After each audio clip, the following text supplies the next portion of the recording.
The amended Local Government Code of 1991 mandates local government units to take charge of the provision of health services to their respective localities.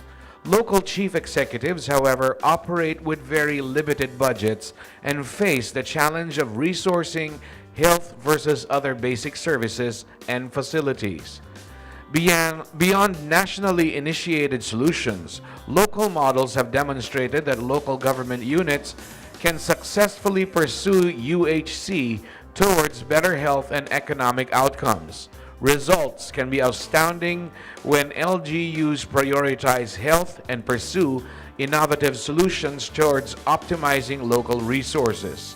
Speaking about deepening local government unit engagement towards healthier communities is the president of the Zuilig Family Foundation, whose mission is to reduce health inequities to improve health outcomes of the poor. A leader in development sector, he served previously as executive director of the Philippine Business for Social Progress, secretary of the Department of Agrarian Reform, and vice chair of the Social Reform Council.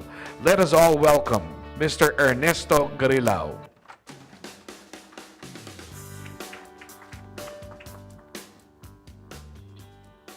Magandang hapon sa inyong lahat. Good afternoon. The title of my talk is Deepening Local Government Unit Towards Healthier Communities. Will the poor, 20.9 million as of 2015, will the poor have better health prospects under the Duterte administration? Before I proceed, I would rather call the agenda by its original name.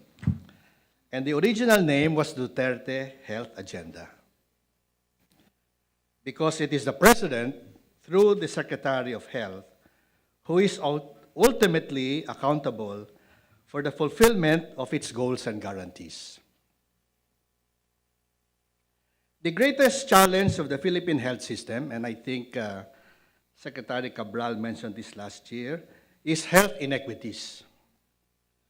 The poorest quintile has the lowest percentage of skilled birth attendant, of facilities-based delivery, the highest child and infant mortalities, and the highest quintile, of course, has the highest percentage.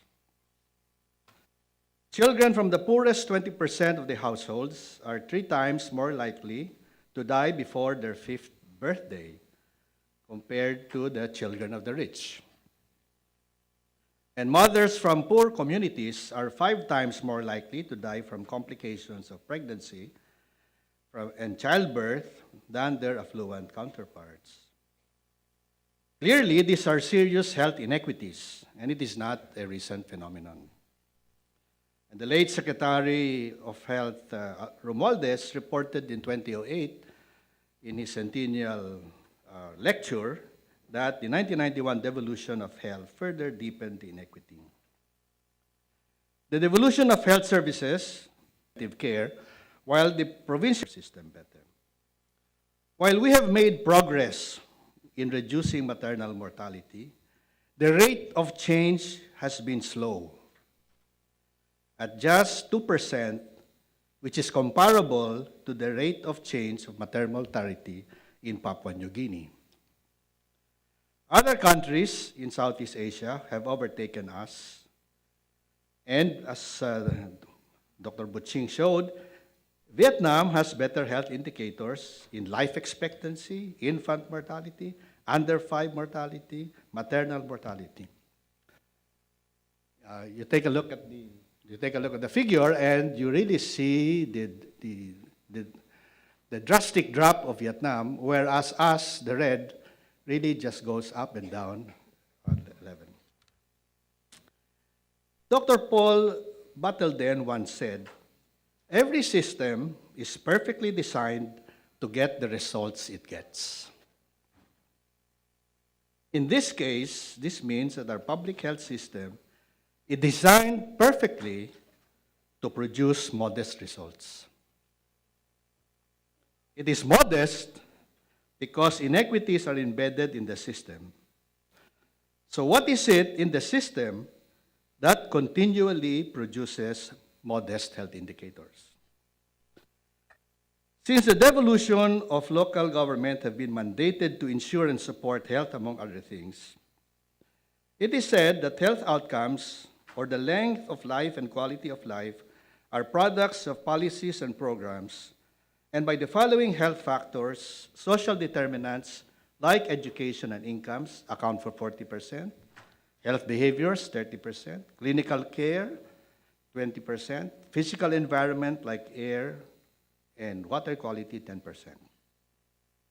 To improve the health outcomes, you need to create changes in the different health factors. However, addressing social determinants take time. So if you want to make improvements as soon as possible, we need to take a look at access to quality care and health behaviors. And this means we need to have interventions that will improve the local health system, which is now the responsibility of local elected political leaders. Let me share with you briefly our experience in dealing with political leaders in the local health systems. We started in 2008, focusing on reducing health inequities to improve health outcomes by improving the health services where the poor go. I think if you address inequities, you have to improve the services where the poor go. And that is really in the barangay health stations and the rural health units. And this requires working with the mayor along with his health leadership team, because it is the mayor that has the authority and resources to make local health systems responsive. So we piloted the health change model. Basically, it says the role of public health leadership is critical in the transformation of the health system so that it can have more pro-poor health services leading to better health outcomes. So we tested it out in 72 municipalities. They went through a 2-year program on health leadership. And let's take a look at the results. And maybe we can go back to slide 13. The chart shows dramatic improvements in the rates of facility-based delivery, skilled birth attendant, as well as the reduction of maternal mortalities. As a matter of fact, when you take a look at the participating municipalities, 70% of them were already reporting zero maternal deaths. And this resulted from the interventions that mayors and his health leadership team actually do. And what do? They track pregnant women so that every woman gets appropriate pre- and postnatal care. Through policies and incentives, they were also encouraged to give birth assisted by a health professional in a health facility. They also address barriers to availing health services. So may services na, pero may barriers. So how do you address the barriers? Especially among very poor mothers or those who live in far-away facilities. So resources have to be provided for transportation. They built maternal shelters so that women from far-flung villages can stay there before their expected due date. And functional referral systems between the RHUs and the hospitals were in place so that proper arrangements can be made for mothers who need to be transferred to the hospital, and to be sure that when they get there, there is blood, there's an obstetrician, there is an anesthesiologist, and there's medicine. These interventions address the three delays of maternal mortality. And, I always wondered why our maternal mortality rate is still very high when practically everything that needs to be learned to bring it down is already there. It's already there. And yet, it's still up there. And essentially, if you bring this down at the local health system, wherein the mayors understand and the MHOs understand, and they make the necessary arrangements to be able to address that, then I posit that you can really bring down the maternal deaths. We also found out that RHUs do a good job in maternal care, But eventually they die in hospitals anyway. Because especially provincial hospitals that are not able to provide for comprehensive emergency obstetrics care, that is, they're not CEMOC prepared. So we started working with governors, the same thing. Next slide is when they did the assessments, they found out that kulang pala sa dugo, kulang pala sa anesthesiologist, kulang pala sa medicines, kulang pala sa kwan. And what is the response? The response is to fix it. So after 1 year, you see a lot of, the reds have gone down and the greens have come in.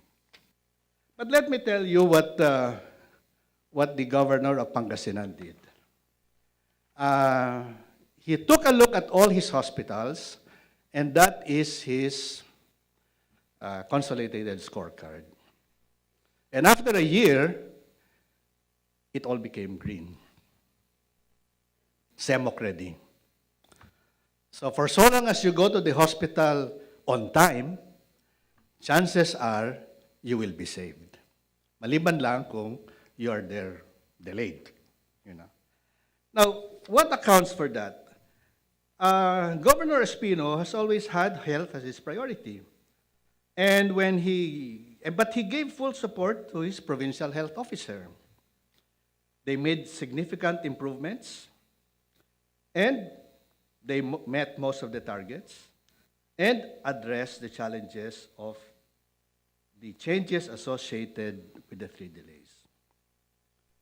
Now, these examples show that with the right intervention, local chief executives can actually improve their health systems and improve health indicators.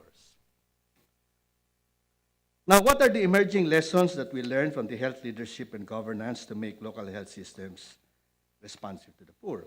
First, they have to have an understanding of public health and their role in improving the health status of their community. So it's not just a technical, okay, health is the MHOs. I understand the health, I understand public health, I understand the health indicators of my community, and what is it that I have to do to improve the health systems, and so that it will improve the health indicators of my constituents. So they take responsibility to make the investment, to make the necessary investments to make his health system pro-poor. Second, the local chief executive needs help, training and coaching that will guide him through the health system reforms. That's why the roadmap is helpful to them because it is a useful tool. Sabi nila, 1 page lang eh. Maraming boxes. Kung boxes red, gawing green. Di ba? So kung tatanong siya sa MHO, paano natin magawang green ito? The MHO will say, ito. Gagawin natin so that magiging green. I mean, you know, local chief executives hate reds. You know, they don't like reds. They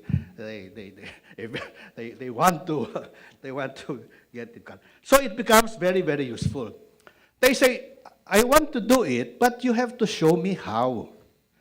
You have to help me in how you do it. You cannot train and run. You have to coach me in doing, because this is the first time we're doing it.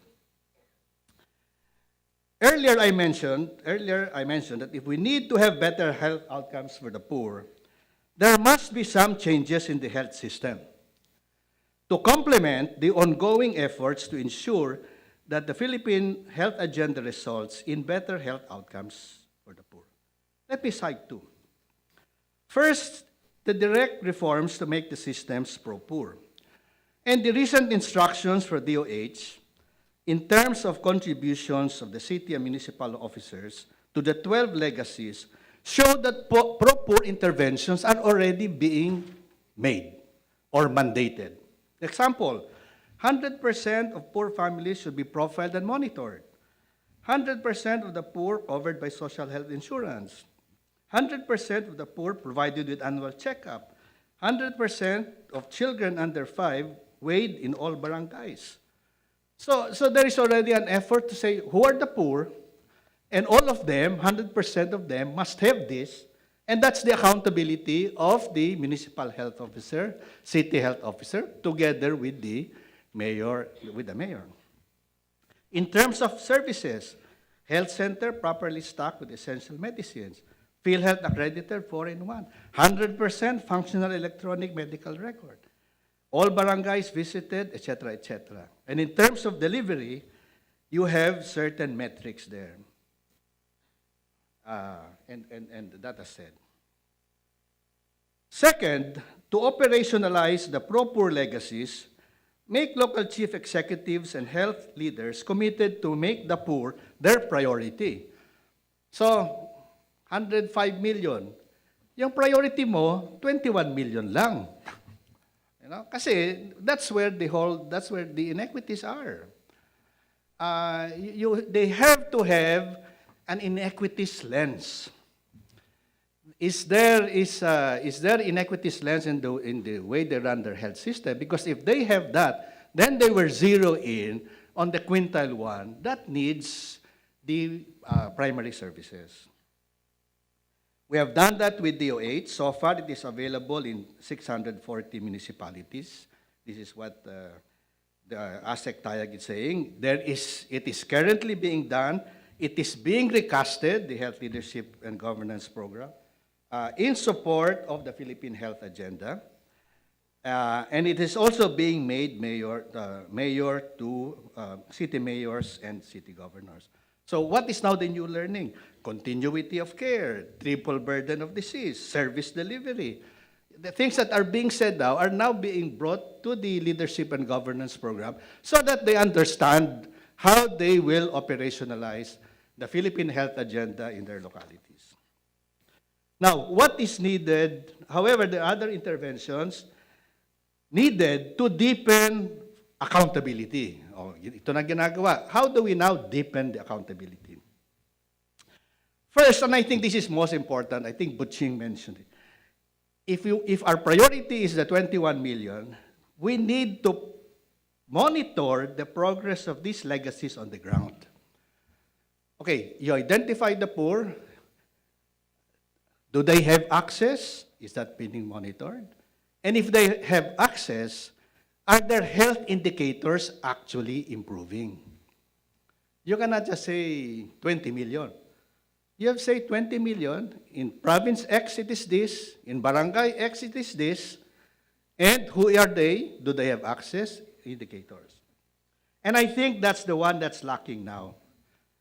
And to really ensure that the poor are truly served, then I think that information system must be in place. Two is really the public voice, quintile 1, their public voice on health is weak, practically non-existent.